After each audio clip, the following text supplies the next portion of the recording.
பிரபு தன் நாற்காலியை மேஜை அருகே இழுத்து போட்டு உட்கார்ந்தான். அவன் எழுதி முடிக்க வேண்டிய ஒரு முக்கியமான எழுத்துப்பணி காத்திருந்தது.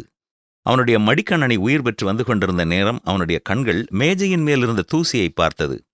தனது அறையை விட்டு எழுந்து சென்று துடைப்பதற்கான துணியை தேட ஆரம்பித்தான். அப்பொழுது அவன் கண்களில் பட்டது வீட்டு வாசலில் கிடந்த மிதியடி. அது மிகவும் தூசி படிந்ததாய் தெரிந்தது.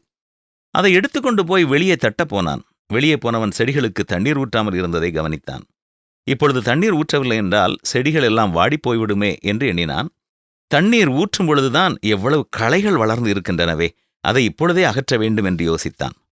பின் ஐயையோ, இப்பொழுது இல்லை, நான் எழுத வேண்டிய அந்த பணியை முதலாவதாக முடிக்க வேண்டும் என்று சொல்லி திரும்பி தன்னுடைய மேஜைக்கு சென்றான். மேஜைக்கு அருகே வந்தபொழுது அவனுடைய தொலைபேசி அப்பொழுதுதான் ஒலித்து முடிந்திருந்ததை காண்பித்தது. அவன் எழுத வேண்டிய பணியை மறந்துவிட்டு தொலைபேசியை எடுத்து தன்னை அழைத்தவர்களோடு பேச ஆரம்பித்தான். யாராவது அவனை பார்த்து, நீ எழுதி முடிக்க வேண்டிய அந்த வேலை எப்படி இருக்கிறது என்று கேட்டால், ஆம், இப்பொழுது அதுதான் எனக்கு முக்கியமான வேலை என்று சொல்கிறான். ஆனால் உண்மையில் அவனுடைய செயல்களை கவனித்தால் அவன் அந்த குறிக்கோளை பிரதானமாக எண்ணவில்லை என்பது தெரிய வருகிறது. பல நேரங்களில் நாமும் இப்படித்தான் இருக்கிறோம். நாம் முக்கியமாய் செய்ய வேண்டிய வேலை என்ன என்பதை அறிந்திருந்தாலும் நம்முடைய கண்கள் காணும் பல பணிகளிலேயே நாம் ஈடுபட்டு விடுகிறோம். அதுபோலவே உங்கள் வாழ்க்கையின் முக்கிய குறிக்கோள் இயேசுவாக இருக்கிறாரா என்று கேட்டால் உற்சாகமாய் ஆம் என்று சொல்லிவிடுகிறோம். ஆனால் பல நேரங்களில் நமது வார்த்தைகள், நம்முடைய செயல்கள் மூலம் அதை நாம் உறுதிப்படுத்துகிறது இல்லை. நாம் பணம் கட்ட வேண்டிய சூழ்நிலைகளில் நமது பண நிலைமையை குறித்து கவலைப்படுகிறோம்.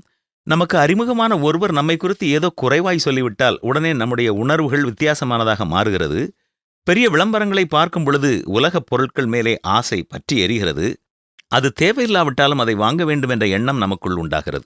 இந்த ஆண்டு இதுவரை நீங்கள் எதை குறித்தாவது தீர்மானம் செய்யவில்லை என்று சொன்னால், உங்கள் பிரதானமான பணி எதுவோ அதை குறித்து நோக்கம் உள்ளவனாய் இருப்பேன் என்றும், கிறிஸ்துவை பின்பற்றுகிறவனாக அவருக்கு பிரியமானவைகளையே பேசுவேன், அவருக்கு பிரியமானவைகளையே செய்வேன் என்றும் ஒரு தீர்மானத்தோடு முன் செல்வது இந்த ஆண்டை நமக்கு நலமான ஆண்டாய் மாற்றித்தரும் என்பதில் சந்தேகமே இல்லை. செய்வோமா?